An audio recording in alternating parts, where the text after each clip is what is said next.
What's up, everybody?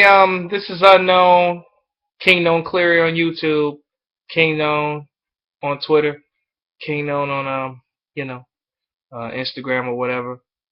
This is another album review. I'm back to doing singular album reviews the way I used to. I know a lot of niggas been waiting on that shit, so here I go. Today we're doing The Prodigal Son, Drake, the switching up ass nigga Drake, you know what I'm saying, with the R&B and the rap and shit and combining the shit. I like rap and R&B, so this is definitely an album I was interested in hearing because I wanted to see if he could outdo the other two projects because Take Care was the better. But even though So Far Gone was better than both Thank Me Later and Take Care and Thank Me Later, my bad. But anyway, we're gonna get into this motherfucker, man. Nothing was the same. This has been a highly anticipated album. The first track, Tuscan Leather. You're going to get a little preview or whatever.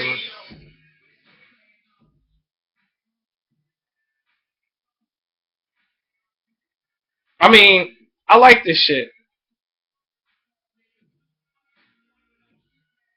I mean, I like the song. It's a great way to open the album. And Drake was spazzing. So I give this shit a 4.5 out of 5. You know what I'm saying? That's an A minus for y'all dumb motherfuckers and slow motherfuckers. That was Tuscan Leather, the intro.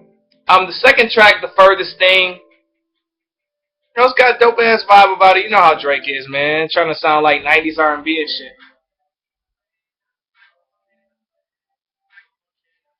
I like this song.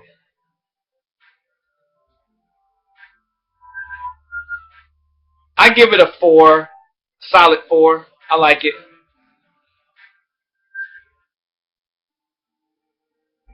Started from the bottom.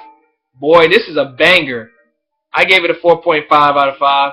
I think it's not a perfect song. It's not a classic record, but it's a classic beat. Zombie, whoever the fuck he is, did a 96 Daz Dillinger bassline Tupac. The beat sound like Tupac about to get in the booth with his white beater and his fucking bulletproof vest and shit. 4.5. Wu-Tang Forever. I don't think he was necessarily paying homage to Wu-Tang, but he was doing it in his own format. I respect the Wu-Tang sample, but that's not what Wu-Tang's about. But Wu-Tang out here is going to do an alternate version of the song with all the members and Drake. Even though it's a little bit too sugary to be Wu-Tang Forever, so I give it a 4 out of 5 for the effort. Own It is a continuation of Wu-Tang Forever. Own It is a pretty good song. I like the song. It's straight. You know what I'm saying?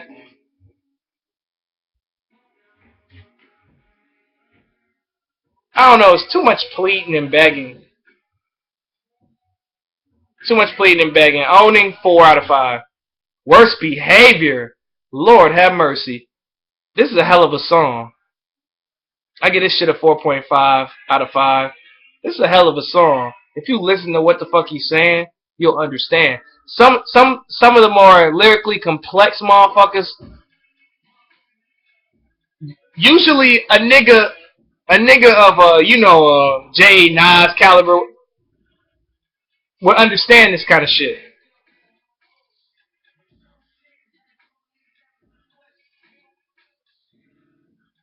Hey, Drake is going ham on this shit. He basically just saying like, yo, these niggas never liked us anyway. Now why the fuck you riding our dick?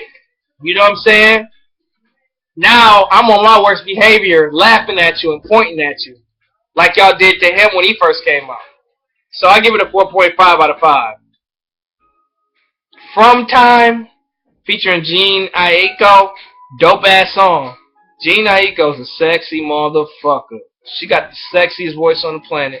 And she definitely brings this song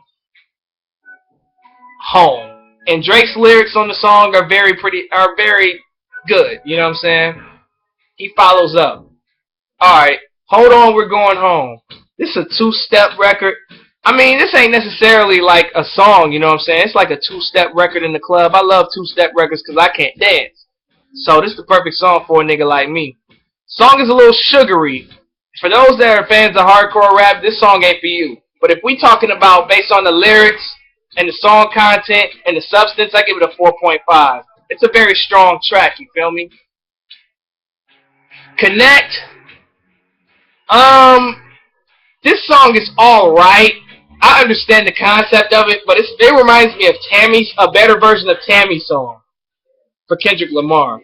So I give it a 3.5 out of 5.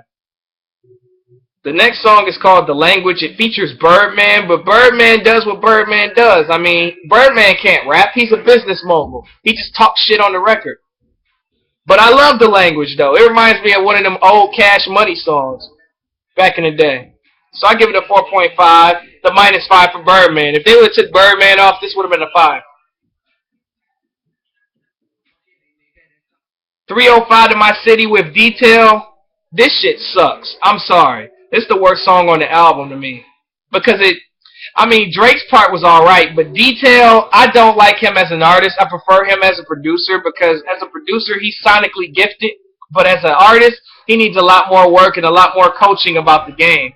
Because Detail stinks at singing. I just think this was just a throwaway song. This could have been left off for 5 a.m. in Toronto, which ain't even on the original cut, which is something that I'm pissed about. So I still put it on my version of it, but this is the version I'm grading. This is the album, the actual physical copy. So 305 to My City, this is a throwaway song to me. Too Much. It's a pretty dope record. Nothing special, though. He's just talking about the times he used to spend in Houston before he got on. So I give it a 4 out of 5.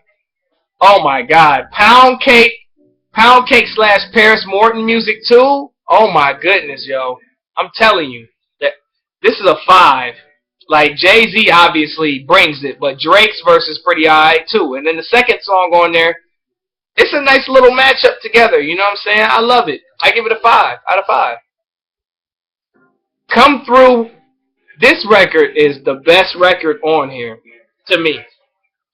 This record has a good start out, and then it goes into, you listen to it, right? This sounds like some 95 type shit.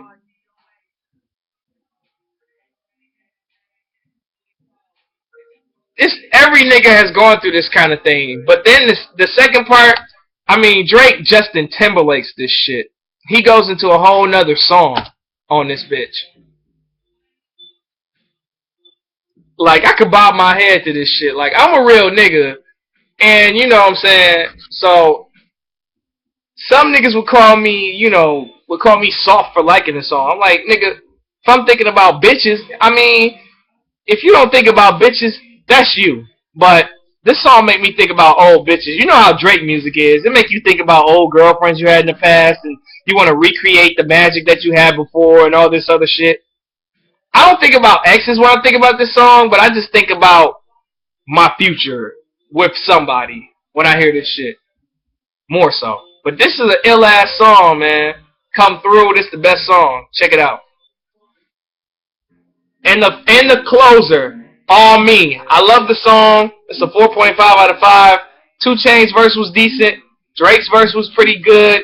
But Big Sean, Kendrick Lamar's this song. Yeah, it's the terminology now. So I give it a 4.5. Well, let's check this out. 64 is my total. Divide that by 15. That's a 4.26. Divide that by 5. And we got, hey, another 85. Well, I thought I was going to give this album a higher rating than an 85. But since it's better than Thank Me Later and Take Care, I'll give it an 86. Because I think it's his best, full-length album. It's his best. So I'm going to give it a B plus. That's an 86. I gave So Far Gone an 88 because that project was nothing like it.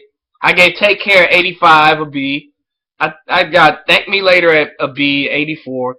And Nothing Was the Same, B plus, 86. I thought I was going to give this album a higher rating, but then once I actually got the chance to sit down and listen to it, You know what I'm saying? This is a real good album. This is definitely Drake's best work if we talking full length albums and whatnot. Because So Far Gone, the mixtape is considered a classic by most. I consider it a dope ass mixtape, and it should have been released as a real album. But overall, Nothing Was the Same isn't the best project to come out this year, but it's definitely one of the more dope albums. It's not better than Wale the Gifted. It's not better than Timberlake's album. It's not better than Cuddy's album. But Drake's album is definitely in that mix. This nigga might win another Grammy because they're gonna rob Kendrick Lamar they're gonna always rob an artist that's more hardcore than Drake. Because Drake is, commercially talented. You know what I'm saying? Kendrick Lamar, he just became commercial, but you know what I'm saying? The Grammys, they don't give a fuck about that. I think Kendrick Lamar should win at least 3 or 4 Grammys, including Best New Artist, but we'll get into that another topic. Well, that's my review for Nothing Was the Same. Good luck. Godspeed. 100.